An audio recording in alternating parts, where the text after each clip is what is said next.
Assalamualaikum warahmatullahi wabarakatuh. Perkenalkan, nama saya Aisyah Kemalidia.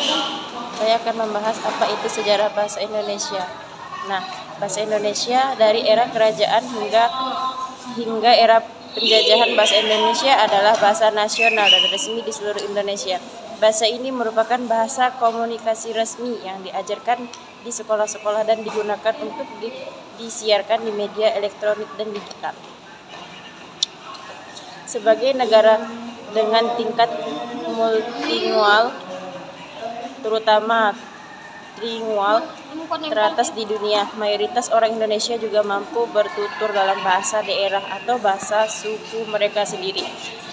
Dengan yang paling banyak diturunkan adalah bahasa Jawa dan Sunda, yang juga memberikan pengaruh besar ke dalam elemen bahasa Indonesia itu sendiri.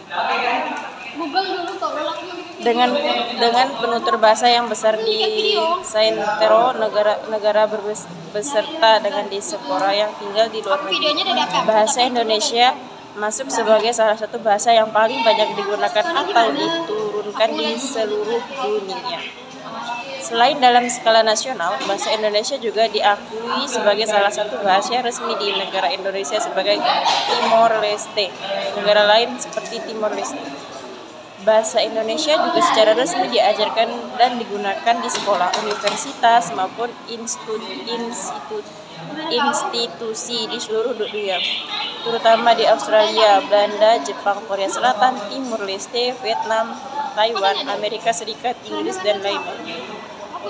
Dasar bahasa Indonesia memiliki ketertarikan sejarah yang panjang dengan bangsa-bangsa Eropa. Kosakata Indonesia telah diserap ke dalam beberapa bahasa Eropa, terutama bahasa Belanda dan Inggris. Bahasa Indonesia sendiri memiliki banyak kata serapan yang berasal dari bahasa-bahasa Eropa, terutama di bahasa Belanda, Portugis, Spanyol, dan Inggris. Bahasa Indonesia juga memiliki kata serapan yang berasal dari bahasa Sanskerta, Tionghoa, dan Arab yang membaur menjadi elemen dalam bahasa Indonesia yang terpengaruh karena adanya faktor-faktor seperti aktivitas perdagangan maupun regulis yang telah berlangsung sejak zaman kuno di wilayah Kepulauan Indonesia. Dasar bahasa Indonesia, buku adalah bahasa Melayu Riau. Dalam perkembangannya, bahasa ini mengalami perubahan akibat penggunaannya sebagai bahasa kerja di lingkungan administrasi kolonial dan berbagai proses pembukaan sejak awal abad ke-20. Penamaan bahasa Indonesia di awal sejak dicanangkannya Sumpah Pemuda pada 8 Oktober 1928 untuk menghindari kesan imperialisme bahasa. Apabila nama bahasa Melayu tetap digunakan, proses ini menyebabkan berbedanya bahasa Indonesia saat ini dari varian bahasa Melayu yang digunakan di Riau maupun Semenanjung Melayu. Hingga saat ini, bahasa Indonesia merupakan bahasa yang hidup yang terus menghasilkan kata-kata baru, baik melalui penciptaan maupun penyerapan dari bahasa daerah dan bahasa asing.